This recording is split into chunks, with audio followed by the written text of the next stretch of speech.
মহাজন college শাখা ছাত্রদল কর্তৃক আয়োজিত এই বিক্ষোভ সমাবেশে বক্তব্য প্রদান করবে রাজারহাট উপজেলা ছাত্রদলের সম্মানিত আহ্বায়ক মোহাম্মদ রুবেল পাটোয়ারি।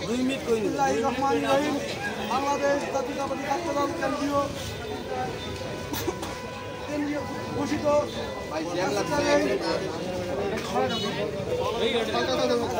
বিক্ষোভ মিছিলে উপস্থিত আছেন ছাত্রদলের সদস্য উপস্থিত আছেন আহ্বায়ক, উপস্থিত আছেন ছাত্রদলের সদস্য সচিব মিজানুর রহমান সাদ্দাম এবং সেই সাথে উপস্থিত আছেন ইসমাইল হোসেন কলেজ শাখা ছাত্রদলের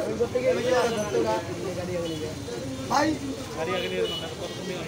ছাত্রদলের সকলের প্রতি রইল সালাম, আসসালামু আলাইকুম এবং হিন্দু ভাইদের প্রতি রইল আদাব।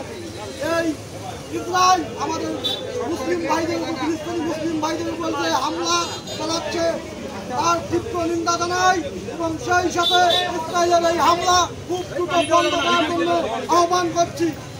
একটা শিশু বাচ্চা নামাজরত অবস্থায় একটা মানুষ পর্যন্ত থার পাচ্ছে না, মসজিদ বোমা হামলা করতেছে, হাজার হাজার মানুষের ঘর বাড়ি বোমা দিয়ে উড়িয়ে দিচ্ছে। এর তীব্র নিন্দা জানাই।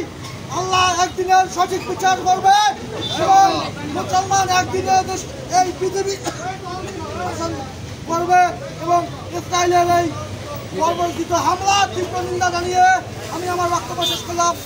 আসসালামু আলাইকুম।